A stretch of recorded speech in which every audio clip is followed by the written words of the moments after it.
My talk is on tactile pressure sensors that we have developed on flexible substrates using the piezoelectric crystalline zinc oxide nanorods.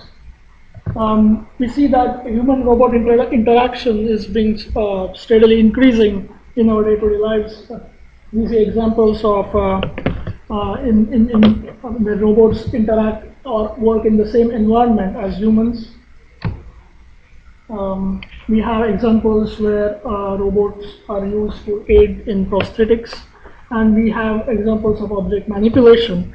And in all of these examples, what we notice is this human-robot interaction can be really enhanced if these robots or robot systems had some form of a human-like sense of touch. And that is the motivation for the research that I'm presenting today. Here we have a brief survey of the kinds of pressures that are experienced by humans in their day-to-day lives. You see that the range of pressure is roughly in the 5 to 500 kilopascals. And so that is the pressure range that we are targeting for sensing with our sensor. Other requirements are, we see that these robots typically have non-planar surfaces, and to satisfy that requirement, we would need our sensor array to conform to the contours of a robot. We also would need to have the sensors to be resistant to moisture, chemicals, dust, mechanical shocks. This is like the typical environment a robot might function in. And we need to have sufficient spatial coverage, and we also would need a large area coverage to ensure that there aren't any pressure sensing blind spots when these arrays, sensing arrays are applied to a robot. So these are some of the features of the sensor systems that we have developed. The sensor is based on piezoelectric zinc oxide nanorods. That means this is a completely self-generating system. We do not need an external bias for transduction of the applied pressure to a measurable electrical signal. We have fabricated these sensors on flexible substrates. That means our sensor arrays are completely conformable to any non-planar surfaces that might be encountered on a robot. These are completely packaged in inert polyimide. That means we have resistance to moisture, mild chemicals, dust, mechanical shocks, etc. And we have developed a procedure, a fabrication process for ordered growth of zinc oxide nanorod arrays using nano imprint lithography. And what that gives us is the ability to control the density of nanorod growth in small areas, and that results in improved sensor performance, repeatability, and we have negligible hysteresis. Here's the structure and principle of operation of our sensor. We have, as I said, we have a crystalline zinc oxide nanorod array that is sandwiched in a flexible polyimide, and we have electrodes that would carry the signal from the generated signal in response to applied pressure. And the principle is that the nanorods are C-plane oriented with respect to the substrate. So any axial pressure that is exerted on these nanorods will result in a generation of an electrical signal that is proportional to the magnitude of the applied pressure.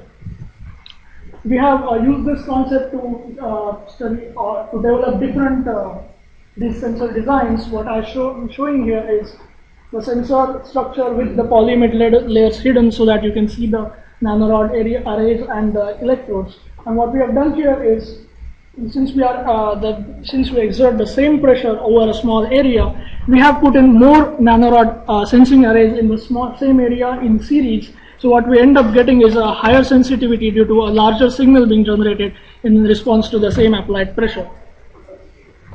So this is the fabrication process that I was talking about. To grow ordered arrays of crystalline zinc oxide nanorods, we have a template which is a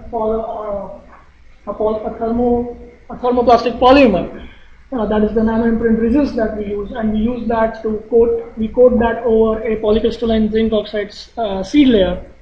And we use hydrothermal growth for growth of our nanorods, and these are about 5 microns in length.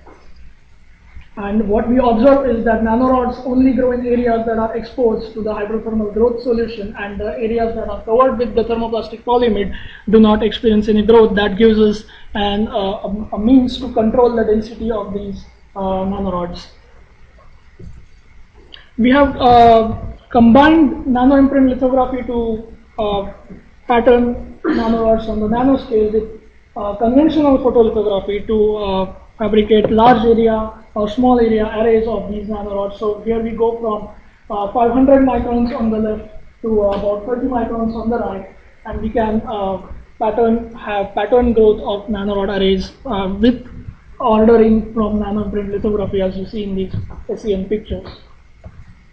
So the way we fabricate this sensor is we fabricate using a bottom-up process. The sensor starts fabrication in an upside-down fashion, and that is then flipped over when it is to be put into operation. So a silicon substrate forms the basis of our base of our fabrication. We start with deposition of the polyimide that forms the superstrate. Now, by superstrate, I mean the layer that goes on top of the sensor. And as I said, this is being fabricated in an upside-down fashion. The next step is deposition of the gold electrode, and we pattern that using conventional photolithography. We then deposit zinc oxide seed layer. This is a polycrystalline seed layer deposited by pulse laser deposition, and we further pattern that for to define the arrays for the array area for subsequent zinc oxide nanorod growth.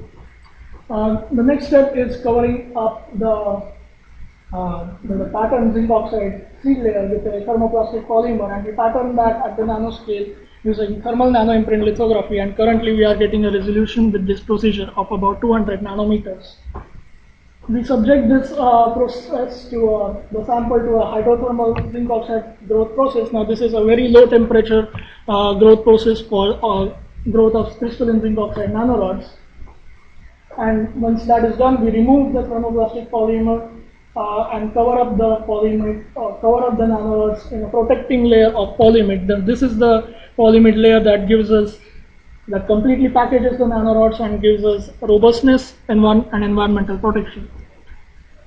We make photo-defined contacts for electrical contacts. We photo-define the polyimide, and then we remove a small, a thin layer of the top polyimide so that we can have an electrical contact to the top surface of the nanorods. In the next step, we deposit another electrode layer and pattern that so to have two electrodes, to have the nanorod array sandwiched between two electrodes.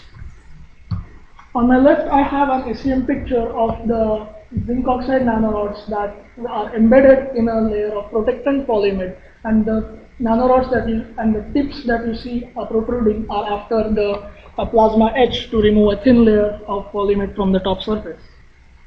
The next step is deposition of the flexible substrate. Now this is a thicker polyimide layer that we use. This is about 60 microns in thickness, and that forms our flexible substrate. We again photo-define that for electrical contacts to our electrodes, and the device is then flipped over, and the silicon surface, the silicon wafer that forms the base of this fabrication is completely removed using a plasma etch, and the device is to be ready to be put into operation. This is a picture of the devices after fabrication. These are some more microscope images of the different sensor designs that I spoke about a few slides ago. This is the largest single array, and on here I have the series connected array of 49 arrays that are 30 microns by 30 microns in size each. Now for measurement, we have the experimental setup that we use consists of a flat laser cut tungsten probe that is 500 microns in diameter, and that applies a tactile pressure to our pressure sensors that we have developed. Now this tungsten probe is driven using a piezoelectric nano positioner, and the nano positioner is in turn driven by a square wave from a signal generator. And with the frequency of this signal generator that we have used here is 25 Hertz. The signal from the sensors is then amplified with an amplifier having a gain of 10,000, and the signal from the amplifier is finally read using a dynamic signal analyzer that allows us to separate the signal from any ambient noise, line frequency, or any other noise sources that might come into picture. Using this procedure, we are probing this setup. We are probing our sensors in the 10 kilopascal to the 200 kilopascal range. one of the first experiments that we performed was to verify the origin of the signal. So here I have an array of such sensors. Now this array has a pitch of 1 millimeter, and that is the resolution that we are shooting for. What we have first done is we have connected the sensor in circuit with no mechanical excitation, and we see absolutely no signal from our measurement circuit. When the sensor is actually probed with a mechanical, with the tungsten probe, as I mentioned before, we see a spike that corresponds to the pressure that we are applying. And we have also additionally probed the neighboring sensors in the area. Now again, these are spaced at a pitch of 1 millimeter, and we see absolutely no signal generation from any of them. That means we have absolutely no crosstalk between sensors that are spaced at a pitch of 1 millimeter, and that confirms our minimum resolution at this time of 1 millimeter.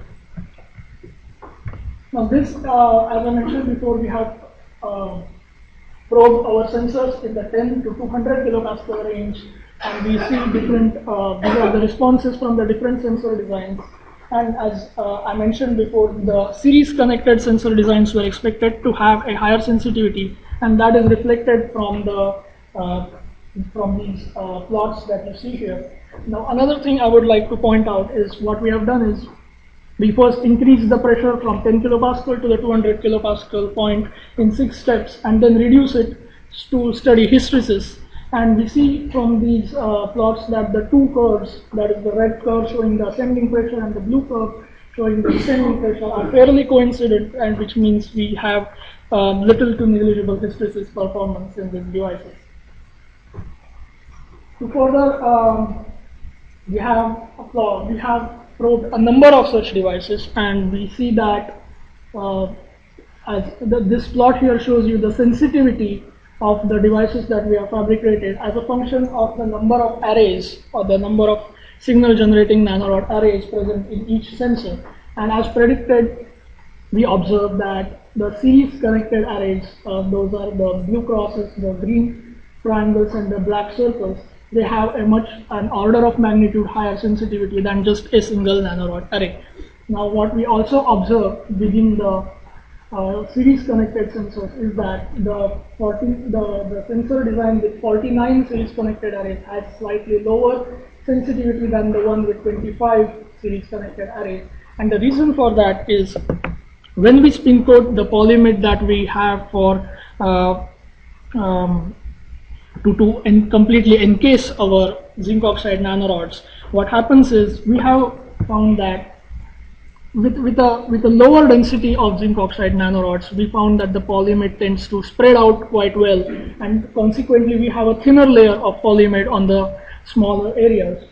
What happens in the larger areas is they are more densely packed, and consequently the polyimide doesn't thin out so well, and we have a slightly thicker polyimide in those areas. And when we subject them to the same etch at the same etch time, what happens is we end up with a different lengths of nanorods being exposed for electrical contact to the top gold electrode.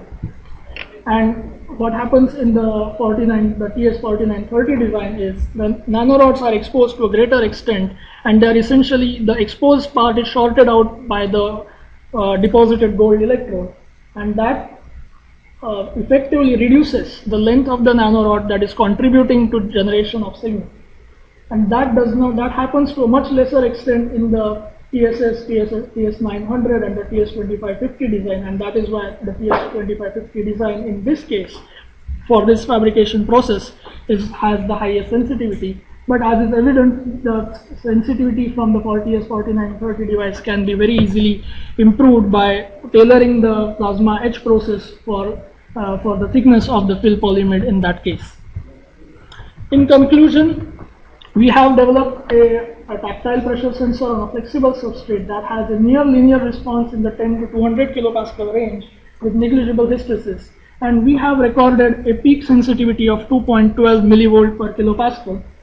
And as I've shown you before, we have observed no crosstalk between sensors with 1 millimeter spacing, and that means that our sensor array has a minimum spatial resolution of 1 millimeters. With that, I would like to thank you all for coming here, and I'm open to any questions that you might have.